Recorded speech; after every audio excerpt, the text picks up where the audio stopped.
속은 까마귀, 양치기를 길들인 늑대. 고기 사려, 맛있는 고기 사려.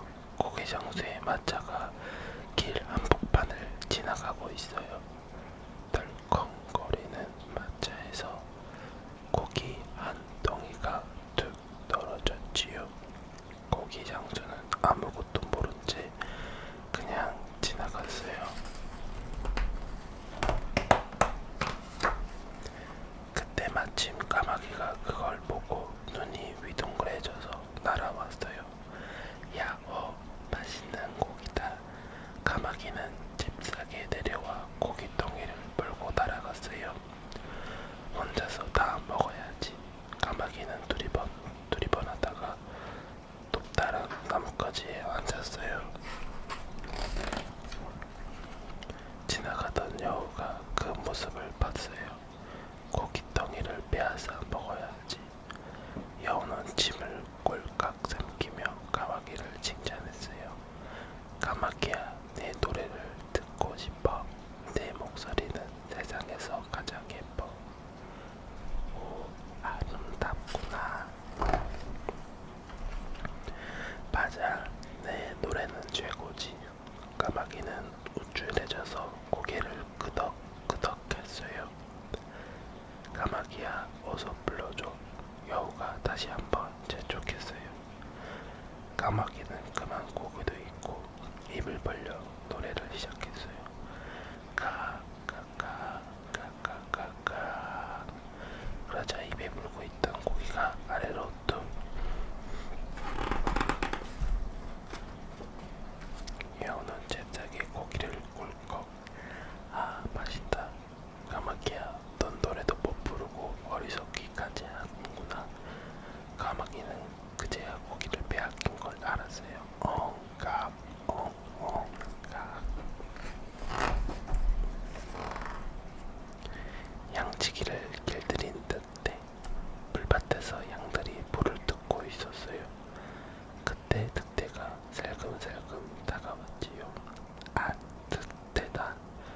양치기는 무서워서 부들부들 떨었어요. 그런데 늑대는 가만히 서 있기만 했어요. 이상하네. 다음날 다시 늑대가 나타났어요. 양들은 겁에 질려 매 울었어요. 양치기는 긴 몽둥이를 꽉 움켜잡았지요. 그런데 이날도 늑대는 조용히 앉아있기만 했었어요. 거참 이상도 하네. 늑대는 날마다 나타났지만 양들을 해치지 않았어요.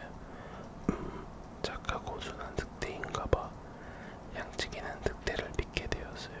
든든한 친구가 생겨서 기뻐. 양치기는 늑대와 빵도 나누어 먹었어요. 그러던 어느 날이었어요. 어떡하지? 할머니 생일잔치에 가야 하는데 양들을 두고 갈 수도 데려갈 수도 없었어요.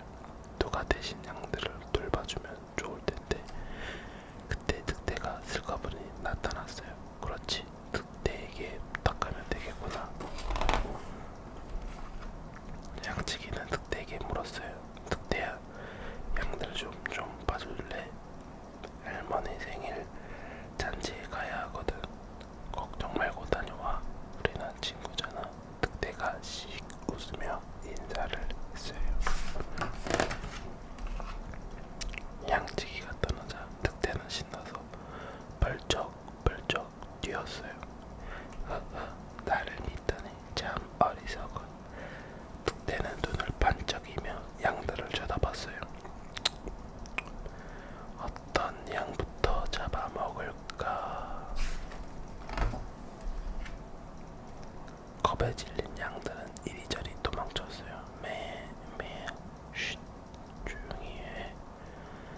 찾아낸 나무 인형.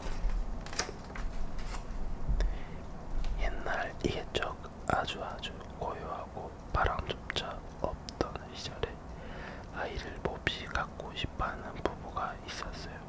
하지만 아무리 기다려도 아이가 없자 아줌마는 아저씨한테 나무 인형을 만들어 달라고 했지요. 아저씨는 숲속으로 가서 빛에 둘러싸인 나뭇가지를 꺾어왔어요. 아저씨는 나뭇가지를 깎아 사람을 똑 닮은 인형을 만들었어요. 아줌마는 사람이 입은 것과 똑같은 털옷을 만들어 입혀주었고요. 나무 인형은 진짜 사람 같았어요. 부부는 아이가 생긴 듯이 무척 기뻤어요. 나무 인형이 배고플까봐 조그만 그릇을 깎아 먹을 것까지 담아주었지요.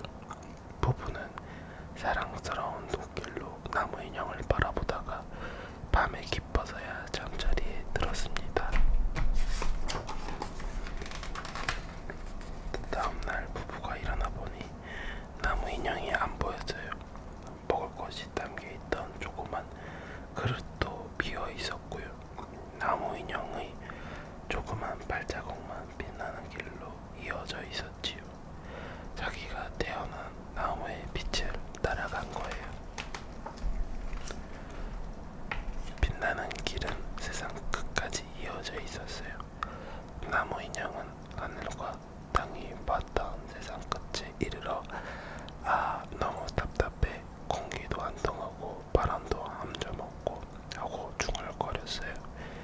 나무 인형은 주머니에서 조그만 칼을 꺼내 하늘의 벽을 찢었어요. 그러자 세찬 바람과 함께 눈부신 햇살이 쏟아져 들어왔어요. 거기는 해가 떠오르는 동쪽 끝이었거든요. 나무 인형은 거세게 몰아치는 바람을 달렸어요. 늘 세차게만 불면 안 돼. 가끔은 세게, 가끔은 산들산들, 가끔은 불지 말고 잠잠히 있어야 해. 세차게 불던 바람이 잦아들자 나무와 꽃들은 평화롭게 햇볕을 쬐고 순록과 새들은 편안하게 돌아다녔지요. 나무 인형은 빙그레 웃으며 남쪽으로 갔어요. 나무 인형은 남쪽 끝에 이르러 다시 조그만 칼로 하늘의 벽을 찢었어요. 그러자 후덥지근한 바람이 세게 불어닥치며 비구름을 몰고 왔어요. 비구름은 눈 깜짝할 사이에 하늘을 뒤덮더니 이내 세찬 비를 퍼부었어요. 나무 인형이 바람을 달렸어요. 늘 세차게만 불면 안 돼. 가끔은 세게, 가끔은 산들산들, 가끔은 불지 말고 잠잠히 있어야 해. 바람이 서서히 잦아들며 비가 그쳤어요. 때마침 비가 그쳤기에 망정이지 하마터면 동물과 식물이 모두 떠내려갈 뻔했어요. 비가 그치자 비를 피해 있던 동물들이 하나 둘 밖으로 나왔어요. 나무 인형도 그제야 마음을 놓이며 서쪽으로 갔어요. 나무 인형은 해가 지는 서쪽 끝에 이르러 다시 조그만 칼로 하늘의 벽을 찢었어요. 그러자 차갑고 메마른 바람이 세차게 불어왔어요. 바람에 쉴 새 없이 불자 식물들은 바짝 마르고 동물들도 목이 탔어요. 나무 인형이 바람을 달렸어요. 늘 세차게만 불면 안 돼. 가끔은 세게, 가끔은 산들산들, 가끔은 불지 말고 잠잠히 있어야 해. 이윽고 불길을 말리던 바람이 수그라들더니 아주 잠잠해졌어요. 목마른 동물들은 샘을 찾아 헤매고 식물들도 물을 찾아 땅속 깊이 뿌리를 내렸지요. 나무 인형은 작은 꽃에 물을 주고 북쪽으로 떠났어요. 나무 나무 인형은 추운 북쪽 끝까지 가서 하늘의 벽을 찢었어요. 그러자 매섭고 찬 바람이 눈구름을 불고 왔어요. 찬 바람이 불고 온 눈구름이 하늘을 뒤덮자 이번에는 눈이 내리기 시작했어요. 세찬 눈보라가 몰아치자 세상은 온통 눈으로 둘러싸였고 동물과 식물이 주위에 떨었지요. 나무 인형은 바람을 타일렀어요. 늘 세차게만 불면 안 돼. 가끔은 세게, 가끔은 산들산들, 가끔은 불지 말고 잠잠히 있어야 해.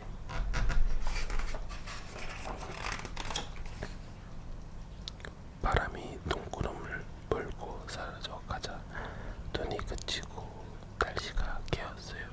동서남북으로 구름이 뚫리자 세상은 더 이상 답답하지 않았어요. 동서남북을 모두 여행한 나무인형은 마침내 집으로 돌아왔어요. 세상은 나무인형이 여행을 떠날 때와 사뭇 달랐어요. 바람이 생기자 날씨도 달라졌고 온 세상이 더욱 활기차고 풍요로워졌어요.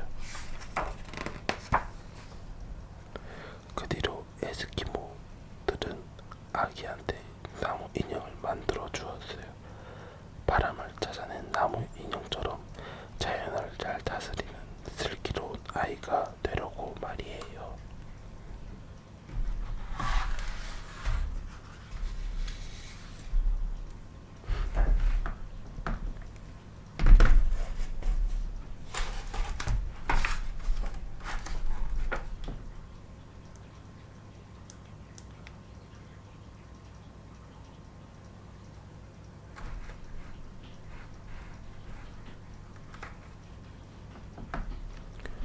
반대말 반대말 여행. 오늘은 다시 반대말 여행. 레옹 삼촌 오늘은 뭘 하고 놀아요? 반대말 놀이를 해보자꾸나. 자, 나를 따라오렴. 높은의 반대말은 무엇일까? 낮은. 약간의 반대말은 무엇일까? 강한. 싫어하는 의 반대말은 무엇일까? 좋아하는. 위의 반대말은 무엇일까? 아래. 가득한 의 반대말은 무엇일까? 텅 빈. 더러운 의 반대말은 무엇일까? 깨끗한. 무거운 의 반대말은 무엇일까? 가벼운. 뜨거운 의 반대말은 무엇일까? 차가운. 어두운 의 반대말은 무엇일까? 밝은. 고양이는 잠들어 있을 때는 온순하다가도 잠에서 깨나면 사나워진단다.